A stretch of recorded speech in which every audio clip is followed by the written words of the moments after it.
அனைவருக்கும் வணக்கம். நான் கோவை பாபு, 22வது வார்டு மாமன்ற உறுப்பினர், கோவை வடக்கு மாவட்ட அயலகணை அமைப்பாளராக இருக்கேங்க. நான் கடந்த 6 ஆண்டுகளாக திமுகவில் பயணிச்சுட்டு இருக்கிறேன். நான் இன்னைக்கு திமுகவிலேருந்து விலகிறதுங்கிற ஒரு முறை எடுத்தது என்னுடைய ராஜினாமா கடிதத்தை மாவட்ட செயலாளர், பகுதி செயலாளர், அயலகணை அமைப்பாளர், மாநில எல்லாத்துக்கும் அனுப்பிச்சிட்டு தான் இந்த ப்ரெஸ் மீட் உங்களுக்கு பேசிகிட்டு இருக்கிறேன். நான் திமுகவில் இணையருக்கு முன்னாடியே திராவிடன் அறக்கட்டளை, திராவிடன் இதழ் மூலமாக நிறைய பணிகள் மக்களுக்காக செஞ்சுட்டு இருந்தேன்.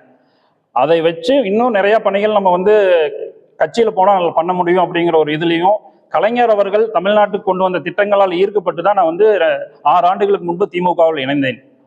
திமுகவில் இணைந்து ஒரு ஆண்டுகளுக்குள்ளாக மாமன்ற இதில் போட்டியிட்டு, மாமன்ற தேர்தலில் போட்டியிட்டு நான் 22வது வார்டு மாமன்ற உறுப்பினர் ஆனாங்க. ஆனால் நான் 22வது மாவட்ட உறுப்பினர் ஆனதுக்கப்புறம் தான் எனக்கு தெரிஞ்சது, நம்ம கட்சி வேற, சிஸ்டம் வேற. இந்த திமுக ஆட்சி வச்சு நம்ம மக்களுக்கு எதுவுமே நல்லா பண்ண முடியாது அப்படிங்கிறத நான் தெளிவாக உணர்ந்தேன். நான் மட்டும் இல்லை, போட்டியிட்டு ஜெயிச்ச எல்லா கவுன்சிலர்களும் அதை அப்போதான் ஃபீல் பண்ணாங்க. காரணம் என்னன்னு பார்த்தீங்கன்னா, ஒரு 4-5 மாதங்கள் எந்த திட்டமே நடைபெறல. அதுக்கப்புறம் பார்த்தீங்கன்னா, எந்த ஒரு ஃபைல் போனாலும், ஒரு டெண்டர் எதுனாலும் அதுக்கு பார்ட்டி ஃபண்ட் கொடுத்தா தான் நம்ம அந்த திட்டத்தை அவங்க செயல்படுத்த முடிகிற நிலையில் இருந்தாங்க. நீங்க எனி ஒன் ரோடு கான்ட்ராக்ட் ஆகட்டுங்க, சாதாரண பூங்கா கான்ட்ராக்ட்ல இருந்து பெரிய பெரிய கான்ட்ராக்ட் வரைக்கும் மாநகராட்சியில் பார்ட்டி ஃபண்ட் கொடுக்கணுங்க. இந்த பார்ட்டி ஃபண்ட் கொடுத்தா தான் எந்த டெண்டருமே இவங்க சாங்ஷன் பண்ணுவாங்க. அந்த கண்டிஷன்ல தான் போயிட்டு இருந்தது. அதே மாதிரி கோவை மாவட்டத்துக்கு திரு செந்தில் பாலாஜி அவர்கள் கரூர்ல இருந்து கோவை மாவட்டத்துக்கு பொறுப்பாளராக போட்டாங்க. ஏன் கரூர்ல இருந்து ஒருத்தர் பொறுப்பாளராக போட்டாங்கன்னு அப்ப எங்களுக்கு தெரியல. போட்டதுக்கு அப்புறம் தான் தெரிஞ்சது, அவர் இந்த ஃபினான்ஸ் மேனேஜ்மெண்ட், மேன் மேனேஜ்மெண்ட்ல ரொம்ப கரெக்டா இருப்பாரு அப்படின்னு சொல்லிதான் அவரை போட்டிருக்காங்க. கட்சி வளர்த்தணுங்கிறதுக்காக அவரை செந்தில் பாலாஜி இங்க கோயம்புத்தூர் மாவட்ட பொறுப்பாளராக போடலிங்க, கரெக்டா கலெக்ஷன் பண்ணி மேல கொடுக்கணுங்கிறதுக்காக தான் போட்டிருக்காங்க. ஏன் அப்படின்னு பாத்தீங்கன்னா, அவர் வந்ததுக்கு அப்புறம் அவருக்கு அடிமையா இருக்கிறவங்களுக்கு மட்டும்தான் மாவட்ட நிர்வாகங்கள்ல ஒரு பொறுப்பை கொடுத்தாரு. அவருக்கு யார் அவருக்கு அவர் பேச்சு கட்டுப்பட்டு அவர் சொல்றதை கேட்டு இருக்கிறாங்களோ அவங்களுக்கு எல்லாத்துக்குமே பொறுப்பு கொடுத்தாரு. கட்சியில கடந்த திமுக ஆட்சி வர்றதுக்கு முன்னாடி 10 ஆண்டு காலம் எதிர்கட்சியா இருந்துச்சுங்க. எதிர்கட்சியா இருக்கிறப்ப மாவட்ட செயலாளர் உட்பட பகுதி, ஒன்றியம், கிளை செயலாளர்களுக்கு அவங்க சொந்த காசை செலவு பண்ணி தான் கட்சி வேலை செஞ்சுட்டு இருந்தாங்க. ஆளுங்கட்சியா வந்ததுக்கு அப்புறம் அவங்க எல்லாத்தையும் நிராகரிச்சுட்டு இவர் தனக்கு வேண்டப்பட்டவங்கள பொறுப்பு கொண்டு வந்தாருங்க. பொறுப்பு கொண்டு வந்தது இல்லாம அதை கோயம்புத்தூர் திமுகவை ஒரு கரூர் கம்பெனியாவே மாத்திட்டாரு. இப்ப எக்ஸாம்பிள் பாத்தீங்கன்னா, ஒரு எக்ஸாம்பிள் சிஎம் கோயம்புத்தூர் விசிட் வர்றாருன்னா ஒரு பெரும் திரளான கூட்டத்தை கூட்டி காமிக்கணும் அப்படின்னு அவர் சொல்லுவாரு. ஒவ்வொரு கிளைக்கும் இவ்வளவு பேர், இன்னைக்கு 22வது வார்டா, நீங்க 300 பேர் கூப்பிட்டு வரணும். அதுக்கு பஸ் அவரே அனுப்பிச்சிருவாரு. ஒரு ஆளுக்கு 200 ரூபா to 300 ரூபா பணம் பிக்ஸ் பண்ணிடுவாங்க, கொடுக்கணுமாங்க. ஆனா அந்த கிளை செயலாளர் நம்பி தரமாட்டாங்க. பஸ்ல ஏத்துனதுக்கு அப்புறம் கரூர்ல இருந்து ஒருத்தர் வருவார், ஆல்ரெடி வந்திருப்பாரு. பஸ்ல கவுண்ட் என் பண்ணுவார், எத்தனை பேர் என் பண்ணிட்டு உடனே அவங்களுக்கு பணத்தை எடுத்து கொடுத்துருவார். நிர்வாகிகிட்ட கொடுத்து, இந்தாங்க 50 பேர் இந்த பஸ்ல இருக்காங்க, தலைக்கு 200 ரூபா இந்தாங்க அப்படின்னு போட்டு கொடுத்துட்டு போயிடுவார். இந்த நிலைமை தான். ஏன்னா கிளை செயலாளர் கூட நம்பாத நிலைமையில தான் இருந்துச்சு. அப்படி அது இல்லாம அது கூட பரவாயில்லைங்க. இந்த எலெக்ஷனுக்கு முன்னாடி பாத்தீங்கன்னா எல்லாத்துக்கும் அண்டா குண்டாலாம் கொடுத்தாங்க. அண்டா குண்டா கொடுக்கற கூட கரூர்ல இருந்து தான் கொடுத்தாங்களே ஒழியா, இங்க இருக்கிற கோவை மாவட்ட கிளை செயலாளர், பகுதி செயலாளர் நம்பி எதுவுமே கொடுக்கல. இது நீங்க யாரை வேணாலும் கேட்கலாம், நீங்க எந்த நிர்வாகிக்கு கேட்டாலும் சொல்லுவாங்க. அப்போ நீங்க திமுக இங்க வளர்ச்சி அடையாம இருக்குது. இங்க அதிமுக தான் 10 ஆண்டுகள் இருக்கு, ஸ்ட்ராங்கா இருக்கிறாங்க. 10 சட்டமன்றத்திலேயே அவங்க தான் இருக்கிறாங்க. இவர் எல்லாத்தையும் சாதிச்சுருவாருன்னு தான் இவர் அனுப்பிச்சாங்க. ஆனா இவர் இங்க இருக்கிற நிர்வாகிகளை யாருமே நம்பல. எல்லாமே கரூர் டீமை கொண்டு பண்ணா, அப்ப கோவை மாவட்ட நிர்வாகிகள் எதுக்கு இங்க இருக்கணும் அப்படிங்கிற மனநிலையில தான் எல்லா நிர்வாகிகள் இருக்கிறாங்க. இன்னைக்கு நான் இதை ஓப்பனா உங்ககிட்ட சொல்றேன், என்னுடைய கருத்தை உங்ககிட்ட ஷேர் பண்றேன். ஆனா நிறைய பேர் இதை வெளியே பேச முடியாத நிலைமையில் இருக்கிறாங்க. இது இல்லாம பாத்தீங்கன்னா, இந்த எலெக்ஷன் டைம்ல அவசரமா ரோடு போட்டாங்க. உங்களுக்கு ஒரே ஒரு கேள்விதான் நான் திரு செந்தில் பாலாஜி அவர்களுக்கும், முன்னாள் முதலமைச்சர் ஸ்டாலின் அவர்களுக்கும், துணை முதலமைச்சர் உதயநிதி அவர்களுக்கும் இந்த பிரஸ் மீட் மூலமா ஒரே ஒரு கேள்வி வைக்கிறேங்க. என்னன்னு பாத்தீங்கன்னா, மக்களோட அடிப்படை தேவை என்னங்க? நல்ல ரோடு வேணும், சுத்தமான குடி தண்ணீர், குப்பையை டெய்லி எடுக்கணும், டிரைனேஜ் ஃபெசிலிட்டிஸ், ஸ்ட்ரீட் லைட் எரியணும். இதுதான் மக்களோட அடிப்படை தேவை. கோயம்புத்தூர் கார்பரேஷன் 100 வார்டுல இந்த பணியை கூட முழுமையா நிறைவேற்ற முடியல. மக்களுடைய பேசிக்கை கூட ஒரு 25% 30% தான் அவங்களால நிறைவேற்ற முடிஞ்சதுங்க. ஏன்னா இந்த அடிப்படை தேவை நிறைவேற்றி இருந்தாங்கனாலே மக்கள் இன்னைக்கு திமுக தலையில வச்சு கொண்டாடி இருப்பாங்க. திராவிட கட்சிகள் மேல வந்து ஒரு வெறுப்பு வர்றதுக்கு காரணம் இதுதான். ஏன்னா கடந்த 50-60 ஆண்டு காலமா இவங்க தான் ஆட்சியில் இருக்கிறாங்க. ஆனா நீங்க கோயம்புத்தூர் சுற்றிக்குள்ள நீங்க எங்க வேணா ரோடு ஃபெசிலிட்டிஸ் இருக்காது, டிரைனேஜ் ஃபெசிலிட்டிஸ் இருக்காது, குப்பை இருக்காது. நீங்க ஒரு அரசாங்கத்தினால இதை பண்ண முடியலன்னா வேற யாரு வந்து பண்ணுவாங்க? 50 ஆண்டு காலமா நீ மாத்தி மாத்தி ஆட்சி பண்றீங்க, ஆனா ஒரு பேசிக் ஃபெசிலிட்டிஸையும் உங்களால டெவலப் பண்ண முடியலையே. இந்த மாதிரி நிறைய குற்றச்சாட்டுகள் இருக்குங்க. நான் இந்த குற்றச்சாட்டு எல்லாம் சொல்லிட்டு நான் திமுகவுல இருந்து வெளியே போகல. இவ்வளவு குற்றச்சாட்டு இருக்கிறதுனாலதான் நான் வெளியே போகணும்னு முடிவு எடுத்தேன். இதே பாத்தீங்கன்னா லஞ்சம் அப்படின்னு பாத்தீங்கன்னா அந்த அதிகாரிகிட்ட பேசணும்னா, என்ன சார் இவ்வளவு பணம் கேட்கறீங்க அப்படின்னு கேட்டோம்னா அவங்க அதுக்கு சொல்லுவாங்க, ஒரு சப் ரெஜிஸ்ட்ரார்ட்ட கேட்போம், சார் என்ன சார் நம்ம ஏதாவது ப்ராப்ளம் இருந்து நீங்க கேட்டா பரவாயில்ல, பிரச்சனையே இல்லாத நல்ல டாக்குமெண்ட்டுக்கு இவ்வளவு கேட்கறீங்களே சார் அப்படின்னா, சார் நான் இவ்வளவு அமௌண்ட் கொடுத்து வந்திருக்கிறேன் சார், இது வந்து தொழிலாகி போச்சுங்க சார், இது வந்து சர்வீஸ் கிடையாது சார், நான் இன்வெஸ்ட் பண்ணிருக்கிறேன் சார், அப்ப நான் எங்கிருந்து சார் எடுக்க முடியும்? அவங்களை அதிகாரிகள் தப்பே சொல்ல முடியாது, அவங்க நியாயமா சொல்றாங்க. அப்ப தப்பு எங்க இருக்குது? தலைமையில இருந்து இருக்குது. முதலமைச்சர்ல ஆரம்பிச்சு அமைச்சர்கள் வழியா தான் அந்த தப்பு வருது. நீங்க வந்து ஒரு டிரான்ஸ்பருக்கு இவ்வளவுன்னு காசு வாங்குறீங்க. ஒரு துறை அமைச்சர் ஒருத்தரை டிரான்ஸ்பர் பண்ணி, நான் வந்து இப்போ ஒரு அதிகாரி வந்து நீலகிரியில் இருப்பார், எனக்கு கோயம்புத்தூர் வேணும்னு சொன்னா உடனே எனக்கு இவ்வளவு பணம் 40 ஃபண்ட் வாங்கிக்கிறாங்க. அப்ப அவர் என்ன பண்ணுவாரு? போட்ட முதல்ல எடுக்கணும்னு தானே பாப்பாரு. ஆனா இன்னைக்கு பாருங்க, இந்த டிவிக்கு அரசு வந்ததுக்கு அப்புறம் லஞ்சம் இல்லை அப்படிங்கிறத நான் கண் கூட உணர்ந்திருக்கிறேன். ஏன்னா நான் என்னுடைய ஃபைல் எல்பிஐ ஃபைல் மூவ் பண்ணா சாதாரணமா உங்களுக்கு நான் வெளியே சொல்லக்கூடாதுங்க, இருந்தாலும் ஓப்பனா சொல்றேங்க என்னதான் இருப்போது. ஒரு ஏன்னா அந்த தொழில் பண்றவங்களுக்கு தான் அந்த கஷ்டம் தெரியும். ஒரு ஃபைல் நீங்க மூவ் பண்ணி இது பண்றதுக்கு 15 லட்சத்துல இருந்து 20 லட்சம் ரூபாய் செலவாங்க. பார்ட்டி ஃபண்டாவே வந்து நீங்க அக்ரி கன்வென்ஷன்ல இருந்து, எல்பி அப்ரூவ்டுல இருந்து, கார்பரேஷன் அப்ரூவ்டு, பிக்சேஷன், இத்தனைக்கு காசு கொடுக்கணுங்க. பிக்ஸ்டு பிரைஸ் டேக்குங்க, எல்லாத்துக்கும் பிரைஸ் டேக். பிரைஸ் டேக் போட்டு பிக்சேஷனா நீ 2 லட்ச ரூபா கொடுத்தா தான் உங்களுக்கு ஏக்கருக்கு 2 லட்ச ரூபா பிக்சேஷன். எல்பி அப்ரூவ்டா ஏக்கருக்கு எவ்வளோ, டிடிசிபியா இதா, அந்த மாதிரி எல்லாத்துக்குமே பிரைஸ் டேக். கான்ட்ராக்டருக்கு அதே மாதிரி தான், ரோடு கான்ட்ராக்டரா இந்த கார்பரேஷன் ஒர்க்கா இவ்வளவு போகணும், ஹைவேஸ் ஒர்க்கா அந்த மினிஸ்டருக்கு எவ்வளவு போகணும். இது வந்து 5 வருஷமே இவங்க பிரைஸ் டேக் வச்சு தான் ஆட்சி நடந்தாங்க. நம்ம எப்படி ஒரு ஹோட்டல்ல போய் சாப்பிட்றோம்னா நம்ம சப்பாத்திக்கு பார்த்தோம்னா இந்த ரேட்டு, பூரி இந்த ரேட்டுன்னு பாக்குறோம்ல, அதே மாதிரி ஒவ்வொரு ஒர்க்குக்கும் இவங்க பிரைஸ் டேக் போட்டு பிரைஸ் டேக் அரசாங்கமா தான் நடத்தினாங்க. இன்னைக்கு தாவக அரசு வந்ததுக்கு அப்புறம் அது இல்லைங்க. நான் ஓபன் ஸ்டேட்மெண்ட் சொல்றேன். ஏன்னா நான் வந்து ரிஜிஸ்ட்ரேஷன் ஆபீஸ் போனா காசு வாங்கல, அதிகாரியை என்னன்னு கேட்டேன், நாங்க காசு கொடுக்கல, நான் காசு வாங்கல, அதுதான், வேற எதுவுமே அவங்க சொல்லல. நான் லஞ்சம் கொடுக்கல, நான் லஞ்சம் வாங்கல, நான் கொடுத்தேன், நான் வாங்கினேன். அப்ப எங்க தப்பு இருக்கு? அதிகாரிகிட்டே தப்பு இருக்கு? கிடையாது, ஆட்சியாளர்கிட்ட தானே தப்பு இருக்கு. அதுதான் கடந்த 5 ஆண்டு காலமா திராவிட முன்னேற்ற கழக ஆட்சியில் நடந்துட்டு இருந்துச்சு. ரெண்டுமேங்க. ஊழல் செஞ்சது யாருங்க? ஊழல் குற்றச்சாட்டுல ஊழல் செஞ்சது யாரு? வேற யாரோ ஒருத்தர், அவரு தானே பொறுப்பு அமைச்சரா இருந்தாரு. செந்தில் பாலாஜி அவர்கள் தான் பொறுப்பு அமைச்சிருந்தாரு. 100% அவர் மேல இருக்க அதிருப்தியில வர்றாங்க. கோவை திமுக வந்து இன்னைக்கு வளர்ச்சி அடையாம போனதுக்கு அவரு தாங்க மெயின் காரணம். கம்பெனி வந்து ஒரு இது வந்து கட்சியா நடத்தல, ஒரு கார்பரேட் கம்பெனியா தான் நடத்திட்டு இருக்காரு. அவர் வந்து ஒரு சிறந்த ஹெச்ஆர்னு சொல்லலாம்.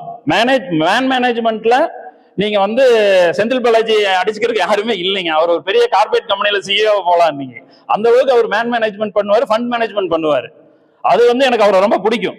செந்தில் பாலாஜி அவர்கள் வந்து எனக்கு ரொம்ப பிடிக்கும். காரணம் என்னன்னா, நீங்க இன்னைக்கு 55,000 பேர் ஆட்சி பெட்டியில் சேர்த்துனாருன்னா அந்த 55,000 பேருக்கு என்ன கொடுத்தா என்ன வருவான்? அவர் என்ன ஆட்சி பெட்டியில் 55,000 பேர் சேர்த்துனாரு, என்ன கட்சி ரீதியா கூட்டம் வந்து எல்லாத்துக்கும் தலைக்கு எவ்வளோன்னு கொடுத்துட்டு வந்து சேர்த்துனாரு. இன்னைக்கு அவர் உண்மையாவே 55,000 பேர் ஆட்சி பெட்டியில சேர்த்து இருந்தாருன்னா அந்த 55,000 பேர் இன்னைக்கு ஓட்டு போட்டிருக்கணும்ல. ஓட்டு இன்னைக்கு கோவை மாவட்டத்தில் திமுக ஜெயிச்சிருக்கணும் இல்லையா? நீங்க கேட்கலாம், கோவையில வந்து 10 தொகுதி இல்லாம இருந்து இன்னைக்கு செந்தில் பாலாஜி அவர்கள் ஜெயிச்சிருக்காங்க. பொள்ளாச்சியில திமுக சின்னத்துல குங்குமம் ஜெயிச்சிருக்குது, வால்பாறை ஜெயிச்சிருக்கு. நீங்க கேட்கலாம், இவர் வந்து அங்க கவனம் செலுத்தலைங்க. அவருக்கு தேவையில்லை. அங்க என்ன வருமானம் வரப்போகுதுங்க? நீங்க பொள்ளாச்சியில என்ன வருமானம் வரப்போகுது? அங்க என்ன இண்டஸ்ட்ரீஸ் இருக்கா? எந்த வருமானம் கிடையாது. அதனால அங்க வந்து வேற ஆளுகள் தான் பொறுப்பாளராக போட்டிருந்தாரு, அதனால அங்க ஜெயிச்சிட்டாங்க. இங்க வந்து அப்படி இல்லைங்க. ஏங்க நான் ஓப்பனா கேட்கறேன், எந்த நிர்வாகி வீட்லயும் இந்த டைம் திமுக ஓட்டு போடலீங்க. திமுக நிர்வாகிகள் நீங்க வந்து அதிருப்தியினால ஜெயிச்சதுங்கிறத விட திமுக தோத்ததுக்கு காரணம் திமுக நிர்வாகிகள் நான் சொல்லுவேன். திமுக நிர்வாகிகளோட ஃபேமிலி. நான் என் வீட்டுல போய் நான் புலம்புவேன், இன்னைக்கு எங்கிட்டயே இவ்வளவு லஞ்சம் வாங்கினாங்கன்னா இன்னைக்கு இவ்வளவு பார்ட்டி ஃபண்ட் கொடுத்தான்னு வீட்டுல புலம்புவேன். என் சம்சாரம் எப்படி அதை கேட்டுட்டு திமுக ஓட்டு போடுவாங்க? எங்க அப்பா அம்மா எப்படிங்க திமுக ஓட்டு போடுவாங்க?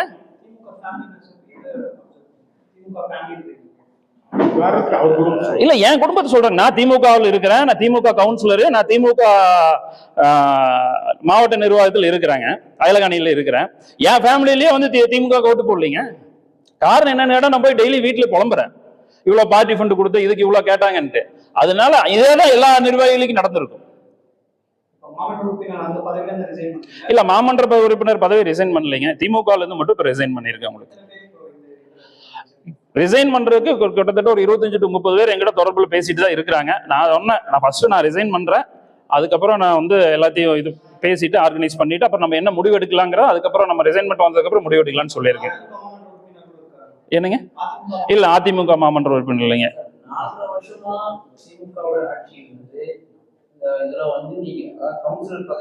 இருந்தேங்க. அப்ப ஊழல் தெரியல, நான் எங்க சொன்னேன்? அப்ப தொட்டு டே 1ல இருந்தே ஊழல் நடந்துட்டு தான் இருக்கு. 3-4 மாசம் ஊழல் இல்லைங்க. திமுக ஆட்சி வந்து 4 மாசம் ஊழல் இல்ல, ஆனா எந்த ஃபைலும் மூவ் ஆகல, புடிச்சு வச்சுட்டாங்க. ஒரு நான் தொழில் பண்றேன், 6 மாசம் ஒரு ஃபைல் எனக்கு சைல் ஆகலைன்னா எனக்கு வட்டி கால்குலேஷன் பண்ண எங்க போகும்? கேட்கற காசு கொடுத்துட்டு அப்ரூவ் வாங்கணும்.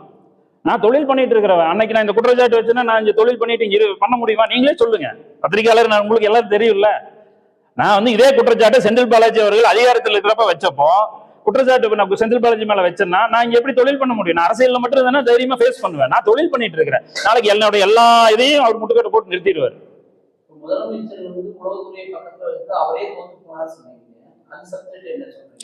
முதலமைச்சர் அவர்கள் வந்துங்க, இப்போ அவர் வந்து தமிழ்நாட்டுக்கு கட்சிக்கு அவர் தான் தலைவர், தமிழ்நாட்டுக்கு அவர் தான் முதலமைச்சர். சரிங்களா? என்ன நல்லது நடந்தாலும் கெட்டது நடந்தாலும் அவர் தான் பொறுப்பு. இப்ப தமிழ்நாட்டுல கோவை மாவட்டத்துல திமுக ஏன் இந்த நிலைமையில் இருக்குன்னு அவரு தானே பார்த்திருக்கணும். ஊழல் ஏன் பெருகி இருக்குன்னு அவரு தானே பார்த்திருக்கணும். அவர் பார்க்கல. ஏன்னா அவர் வந்து அடுத்தவங்க என்ன சொல்றாங்களோ அதை கேட்டு ஆட்சி நடத்திட்டு இருந்தார். அவர் ஆட்சி நடத்தல. ஆட்சி நடத்து வேற ஆட்கள் ஆட்சி நடத்திட்டு இருந்தாங்க. நிறைய பவர் பாயிண்ட் இருந்துச்சு. இப்ப கொளத்தூர்ல வந்து அவர் தோல்வி சஞ்சதிச்சது காரணம் அவர் தோத்துடக்கூடாது. நல்ல தலைவர் தான் அவர். நான் வந்து இன்னைக்கு வெளியே வரங்கிறதுக்காக நம்ம பேசல, அவர் ஒரு நல்ல தலைவர் தான். ஆனால் அவர் வந்து ஏன் தோத்தாருங்க? அவர் எதுவுமே அவர் நாலேஜுக்கு போலிங்க.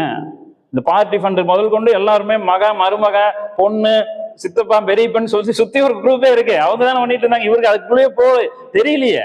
ஏன்னா அவர் தெரிஞ்சிருந்தா அப்பவே கண்ட்ரோல், அவர் தானே தலைவர், அவர் தானே சிஎம், அவர் கண்ட்ரோல் பண்ணிருக்கணும்ல. கொளத்தூர்ல அவர்கிட்ட தான் பவர் இருந்துச்சு, உளவுத்துறை அவர்கிட்ட தான் இருந்துச்சு, போலீஸ் அவர்கிட்ட தான் இருந்துச்சு, எல்லா நிர்வாகமும் அவர் கீழே தான் இருந்தது.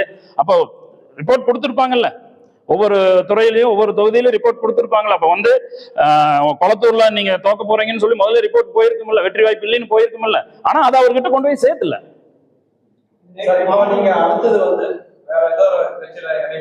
இல்ல, இப்போதைக்கு நாங்க வந்து எல்லாம் முடிவு பண்ணிட்டு ஒரு 10 நாள் கழிச்சு நாங்க அதுக்கு உண்டான முடிவு எடுப்போம். இணையறப்ப கண்டிப்பா இதே மாதிரி ஒரு பிரஸ் மீட் வச்சுதான் நான் இணைவேங்க.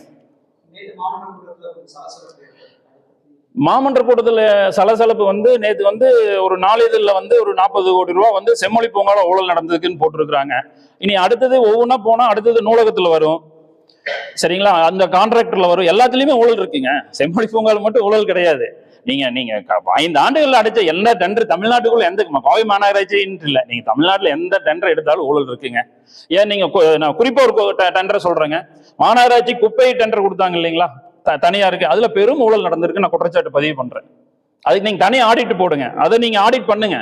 அந்த டெண்டர் எடுத்தது யாரு, எதுக்காக, யாரோட பினாமி அந்த டெண்டர் எடுத்தாங்க, ஆடிட் பண்ணுங்க, பண்ண சொல்லுங்க. இன்னைக்கு சிஎம் அவர்களுக்கு நான் டைரக்டா உங்க மூலியமா ஒரு வேண்டுகோள் வைக்கிறேன். கோயம்புத்தூர் மாநகராட்சிக்கு நீங்க ஒரு ஸ்பெஷல் ஆடிட் போட்டு நீங்க வந்து ஒரு டீம் ஃபார்ம் பண்ணி கோயம்புத்தூர் மாநகராட்சியில கடந்த 5 ஆண்டுகளா என்னென்ன திட்டம் நடந்ததோ அத்தனையும் ஆடிட் பண்ணணும். பண்ணுனா பெரும் ஊழல் வெளியே வருங்க. நிறைய பேர் இதுல பின்னாடி இருக்கிறாங்க. நான் வந்து கட்சி கழிச்சனால நான் 3 மாசம் முன்னாடியே விலகிட்டேன். கட்சியிலிருந்து பிரஸ் மீட்டிங் வச்சுங்க, கட்சிக்கு எனக்கு கொஞ்சம் உடன்பாடு இல்லாதனால ஒரு 3 மாசம் முன்னாடியே கட்சியிலிருந்து விலகி நான் சுயாட்சி கவுன்சில்னு மாமன்றத்துல மேயரா அறிவிச்சிட்டாங்க. இப்போ இந்த மாமன்ற உறுப்பினராக ட்ராவல் பண்ணிட்டு ரிசைன் பண்ண போதும். ஆப்வியஸ்லி சிட்டிங் இருக்கிறவங்க தான் இந்த உள்ளாட்சி தேர்தலில் கூட முன்னெடுத்து போவாங்க. ஸோ அதுக்குள்ளான ஸ்டாண்டிங் எடுத்துக்கலாம். இது வந்து நீங்க தாவேக்காக்கு போனீங்கன்னா இல்ல, நான் தாவேக்கே போறேன்னு சொல்லலையே சார். மேபி அடுத்த அப்படி எடுத்துக்கலாம், அந்த ஸ்டாண்டிங் எடுத்துக்கலாம். இல்ல, நான் வந்து டிசைட் பண்ணலைங்க. இப்போ வந்து மக்கள் வந்து என்ன நினைக்கிறாங்கன்னா, ஒரு கவுன்சிலரா இருந்தோம்னா நம்ம கிட்ட சொன்னா எல்லா வேலையும் நடக்குங்கிறதா மக்களுக்கு நினைக்க. அவங்க என்ன எதிர்பார்க்கறாங்கன்னா, இவர் கவுன்சிலர் ஆயிட்டார், இவர்கிட்ட சொன்னா ரோடு வந்துடும், இவர்கிட்ட சொன்னா டிச் வந்துடும், இவர்கிட்ட தண்ணி வரலையே, இவர்கிட்ட சொன்னா தண்ணி வந்துடும், ஸ்ட்ரீட் லைட்லயே இவர்கிட்ட சொன்னா வந்துடும். ஆனா அப்படி இல்லைங்க. இங்க சிஸ்டம் அப்படி கிடையாது. சிஸ்டம் வேற. மக்கள் இதுக்கு நீங்க அந்த மாதிரி பண்ண முடியாதுங்க. சிஸ்டம் என்னன்னா, ஸ்ட்ரீட் லைட்டு எனக்கு வந்து 100 லைட்டு தேவைப்படும், 100 வார்டு இருக்கு, இந்த மாதிரி எல்லாத்துக்கும் தேவை இருக்கு. நம்ம ரெக்வஸ்ட் கொடுத்தோம்னா ஸ்ட்ரீட் லைட் வரும். மொத்த கோயம்புத்தூர் மாநகராட்சிக்கு ஒரு எக்ஸாம்பிளுக்கு சொல்றேன், ஒரு 500 ஸ்ட்ரீட் லைட் 600 ஸ்ட்ரீட் லைட் கொடுப்பாங்க. திருப்தி பண்ணவே முடியல, மக்களை திருப்திப்படுத்தவே முடியாது. நான் 2 வருஷமா வந்து நான் செயல்படவே இல்லை, கட்சியிலையும் செயல்படல. என்னால முடிஞ்ச அளவுக்கு வார்டுக்குள்ள என்ன பண்ண முடியுமோ அது மட்டும் தான் நான் கார்பரேஷன் வேலையை மட்டும்தான் பார்த்தேனே ஒழியா நான் கட்சி வேலையா கடந்த 2 ஆண்டுகளாவே நான் செயல்பாடு இல்லாம சட்டமன்றத்தில் கூட நான் வந்து கட்சிக்கு வேலை செய்யலைங்க. நான் அமைதியாக தான் இருந்தேன். திராவிட சித்தாந்தம் அப்படிங்கிற ஒரு கட்டமைப்புல இருந்தீங்க. அப்படிங்கிறப்ப சித்தாந்தத்தை உடைச்சிட்டு வெளியே வரப்படுறாங்க. இல்ல, திராவிட சித்தாந்தம் சமூக நீதி அப்படிங்கிறத நான் வந்து கலைஞர்கிட்ட இருந்து கத்துக்கிட்டேன். கலைஞர் அவர்கள் வந்து தமிழ்நாட்டுக்கு அவ்வளவு திட்டங்கள் கொடுத்திருக்காரு. கலைஞர் கொடுத்த திட்டங்களை இன்னொருத்தர்னால கொடுக்க முடியும்னா கொடுக்க முடியாது. திமுக தோல்விக்கு காரணமும் அதுதான். காரணம் என்னன்னா, கலைஞர் அவ்வளவு திட்டங்கள் கொடுத்தாரு. அவருக்கு அப்ப வந்தது ஸ்டாலின் அவர்கள் வந்து அந்த திட்டங்களை கொண்டு போய் மக்கள்கிட்ட சேர்த்துலீங்க. அவங்களோட எண்ணம் எல்லாம் காசு கொடுத்தா மக்கள் ஓட்டு போட்டுருவாங்க, பார்ட்டி ஃபண்ட் வாங்கணும், காசு மக்களுக்கு ஓட்டுக்கு பணம் கொடுத்தா மக்கள் ஓட்டு போட்டுருவாங்கிற ஒரு எண்ணத்துல தான் இருந்தாங்க. சமூக நீதி எங்கெங்க இருக்கு திமுகல? நீங்க சொல்லுங்க, சமூக நீதி எங்க இருக்கு? ஏன் இன்னைக்கு திரு கலைஞர் அவர்கள் முதலமைச்சரா இருந்தாரு, இந்த கட்சி எப்படி ஆரம்பிச்சாங்க? திரு அண்ணாதுரை அவர்களால் இது எளிய மக்களுக்கான கட்சின்னு ஆரம்பிச்சாங்க. நீங்க திகால இருந்து பிரிஞ்சு வந்து இது எதுக்கு ஆரம்பிச்சாங்க? இது வந்து எளிய மக்களுக்கு ரீச் ஆகணுங்கிறதுக்காக ஆரம்பிச்ச கட்சி. ஆனா இது காலப்போக்கில் குடும்ப கட்சியா மாதிரி இன்னைக்கு மன்னராட்சியெல்லாம் இருக்கு. ஸ்டாலின் அவர்கள் முதலமைச்சரா இருக்கிறப்போ திரு உதயநிதி அவர்கள் வந்து துணை முதலமைச்சரா, கலைஞர் அவர்கள் முதலமைச்சரா இருக்கிறப்போ ஸ்டாலின் அவர்கள் முதலமைச்சரா இருந்தாங்க. ஸ்டாலின் அவர்கள் முதலமைச்சர் ஆனோன்னா தன்னுடைய பையன் உதயநிதி முதலமைச்சர் ஆக்கிட்டாரு. இன்னைக்கு கூட எதிர்கட்சி தலைவரா வந்து உதயநிதி அவர்கள் தான் வச்சிருக்கிறாங்க. ஏன் திராவிட முன்னேற்ற கழகத்துல 8 ஆண்டுகள் 10 ஆண்டுகள் 7 ஆண்டுகள் அனுபவம் வாய்ந்த சட்டமன்றத்தில் அனுபவம் வாய்ந்தவங்க இருக்கிறாங்களே, நீங்க அவங்கள போடுங்களேன். எங்க போச்சு சமூக நீதி? இல்லையே. உங்களுக்கு ஷெட்யூல் கேஸ்ட்ல இருக்கிற ஒருத்தர் நீங்க போடுங்களேன். நான் ஒத்துக்கிறேன், நீங்க வந்து சமூக நீதி பேசுறீங்க, சமூக நீதிக்கு உண்டான போடுற, நீங்க அப்படி போடலையே, தன்னுடைய பையன் தானே போடுறீங்க. உதயநிதி அவர்களுக்கு என்ன தகுதி இருக்கு? ஸ்டாலினுக்கு தகுதி இருக்கு, நான் இல்லைன்னு சொல்லுவோம். கலைஞர் அவர்கள் வந்து முதலமைச்சரா இருந்து ஸ்டாலினை முதலமைச்சராக்குனப்போ ஸ்டாலினுக்கு தகுதி இருந்தது. அவர் மிசால் உள்ள போனாரு, நிறைய செயல்பட்டு இருக்காரு, கட்சிக்காக பண்ணி. ஸ்டாலினுக்கு என்ன இருக்கு? ஏதோ சினிமாவில் நாட்டை ஆடிட்டு பாடிட்டு இருந்தவரை கூட்டிட்டு வந்து திடீர்னு கட்சியில கூப்பிட்டு வந்து இளைஞரணி செயலராக கொடுத்தாங்க, மினிஸ்டர் ஆக்குனாங்க, எம்எல்ஏ நிறுத்தி வச்சாங்க, ஜெயிச்சாரு, மினிஸ்டர் ஆக்குனாங்க. அடுத்த எலெக்ஷன்ல தோத்துட்டாரு, துணை முதலமைச்சர் ஆக்குனாங்க, தோத்துட்டாரு. இன்னைக்கு எதிர்கட்சி தலைவர் உட்காந்து இருக்காரு. அவரும் என்ன பண்றாரு? யாரோ எழுதி கொடுக்கறதானே படிச்சுட்டு இருக்காரு.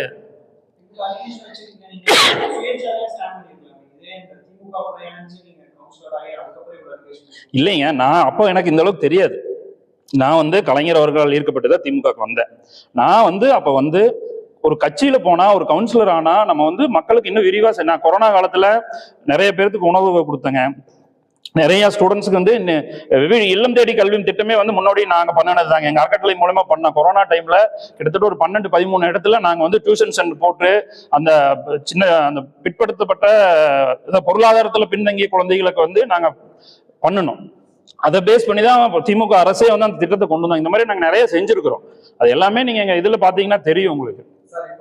என்ன சொல்றாங்கன்னா, அதாவது திமுகவுல கொஞ்ச நாளைக்கு முன்னாடி ஒரு 2 வருஷம் 3 வருஷம் முன்னாடி இறங்குறவங்க அவங்களோட தேவைகளுக்காக இறந்துட்டு இப்ப தேவை முடிஞ்சா வெளியே போலாம் அப்படிங்கிற மாதிரி தான் எல்லாம் சொல்லியிருக்காங்க பழைய திமுக. சார் தேவை எங்க சார் முடிஞ்சது?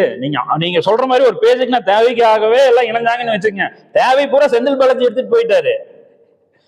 எல்லாத்தோட தேவையும் அவர் எடுத்துட்டு போயிட்டாரு. இங்க யாருக்கு தேவைகள் முடிஞ்சது? யாருக்குமே ஒண்ணும் கொடுக்கலையே சார். நான் என்ன கேக்குறேன்னா, மக்களை தாண்டி கட்சிக்காரனுக்குமே ஒண்ணும் பண்ணல சார். அவருக்கு கட்சிக்காரனுக்கு ஒரு டாக்ஸ் போடணும்னா கூட பார்ட்டி ஃபண்ட் கொடுத்தா தானே போட முடியும். கட்சிக்கார ஒரு கான்ட்ராக்ட் எடுக்கிறதுனால நீங்க போய் அந்த ஆபீஸா சார் லஞ்சம் வாங்குறதுக்கு ஜிஎஸ்டி பாவங்க. இந்த ரோடு கான்ட்ராக்ட் எடுக்கிறவங்களா லஞ்சத்துக்கு ஜிஎஸ்டி கட்டுற ஒரே ஆள் அவங்க தாங்க. அவங்க கிட்ட கேட்கறேன், ஏன் தரம் இல்லாத ரோடு போடுறீங்கன்னு கேட்டா அவங்க சொல்றது என்ன தெரியுமா? சார் 1 கோடி ரூபாய்க்கு ரோடு எடுத்து எங்களால 50 லட்சம் ரூபாய்க்கு தான் போட முடியும், 60 லட்சம் ரூபாய்க்கு தான் போட முடியும், மிச்சமெல்லாம் நாங்க பார்ட்டி ஃபண்ட் கொடுத்துறோம், அதிகாரிகளுக்கு கொடுக்க வேண்டியது இருக்குது, ஜிஎஸ்டி கட்டுறோம். ஜிஎஸ்டி எப்படி தொழில் பண்றவங்களுக்கு தான் சார் அந்த வழி தெரியும். ஜிஎஸ்டி எப்படி கட்டுறாங்கன்னா, இப்ப நான் வந்து 100 ரூபாய்க்கு ஒரு பொருள் வாங்குறேன், 110 ரூபாய்க்கு விற்கிறேன்னா 100 ரூபாய்க்கு நான் வாங்கிலே ஜிஎஸ்டி எனக்கு வந்துடும், இன்புட் வந்துடும். இந்த 10 ரூபாய்க்கு நான் ஜிஎஸ்டி நான் கையில இருந்து கட்டணும். ஆனா இங்க லஞ்சமே நீங்க பாதி அமௌண்ட் கொடுக்குறப்போ அதுக்கு ஜிஎஸ்டி யாரு கட்டுவா? 18%. சொல்லுங்க, யாருக்கு ஜிஎஸ்டி கட்டுவா? பாவங்க கான்ட்ராக்ட் எடுத்தவங்களா?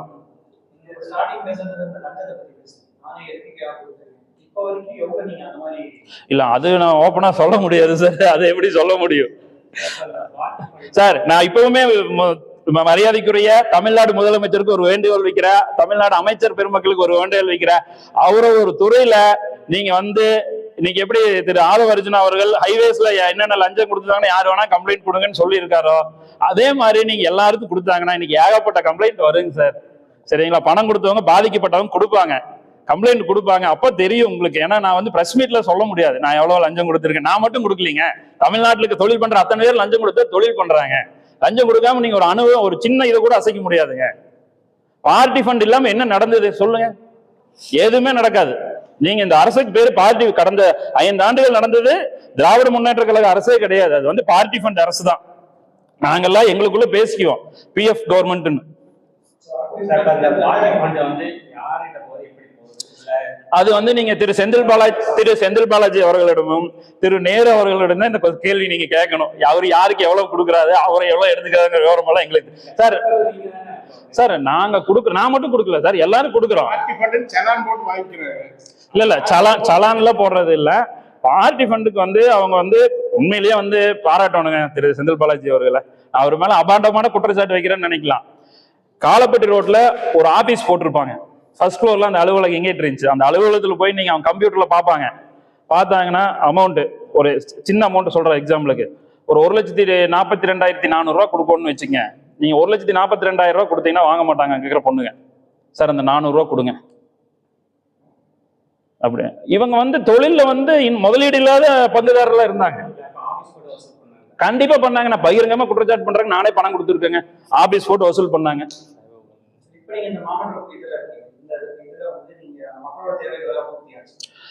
அதுதான் சொல்றேன், ஒரு 30 to 40% தான் பூர்த்தி பண்ண முடிஞ்சது. அதுக்கு மேல எதுவும் பண்ண முடியலையே. நீங்க சேரன்மா நகர் 22வது வார்டு என்னுடைய அலுவலகம், என்னுடைய வார்டுங்க. நீங்க அவங்க வந்து சேரன்மா நகர் வந்து கலைஞர் அவர்களால் உருவாக்கின ஒரு நகரம். அங்க ஒரு 520 வீடு இருக்குது.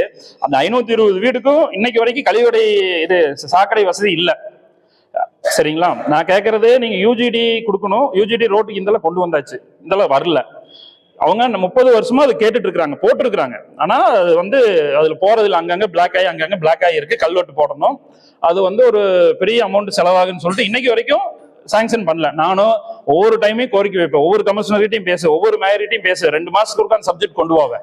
ஏங்க அவங்க 520 வீடு கலைஞர் அவர்களால் கலைஞர் அவர்களே வந்து அந்த இதை ஓப்பனே பண்ணினாரு. அங்க வந்து டிரைனேஜ் இல்லாம இது சுகாதார நீங்க யாரு வேணாலும் போய் பாருங்க. இப்ப நீங்க பிரஸ் மீட் முடிச்சுட்டு இந்த வழியா தானே போறீங்க. நான் சொல்ற குற்றச்சாட்டு உண்மையில நீங்க போய் பாருங்க. 30 வருஷமா அப்படிதாங்க இருக்கிறாங்க பாவங்க. நானும் போராடுறேன். எப்படி பண்ண இவங்க ஃபண்ட் கொடுத்தா தானே பண்ண முடியும். உள்ளாட்சி தேர்தல் வரப்போ நிறைய இடத்துல பிரச்சனை சீட்டு வர புதுசாக வந்து கொடுத்துருக்காங்க அப்படின்னு சொல்லி அந்த டைம்ல பண பரிவர்த்தனை பண்ணதுக்கு அப்புறம் தான் சீட்டு முன்னாடி இது அது நீங்க செந்தில் பாலாஜி கிட்ட தான் கேட்கணும் சார்.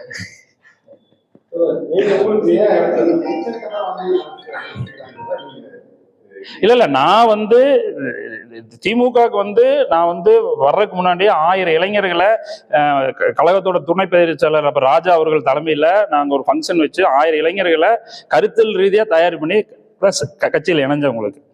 அதுக்கப்புறம் தலைவரை போய் பார்க்க சொன்னாங்க, தலைவரை போய் பார்த்தோம். மாவட்ட செயலர் பையா கவுண்டர் இருந்தார், அவர் உடனே போய் பார்த்தோம். அதுக்கப்புறம் நான் நிறைய ஒர்க் பண்ணிட்டு இருந்தேன். அதை பேஸ் பண்ணி தான் எனக்கு வந்து கவுன்சிலர் சீட் கொடுத்தாங்க.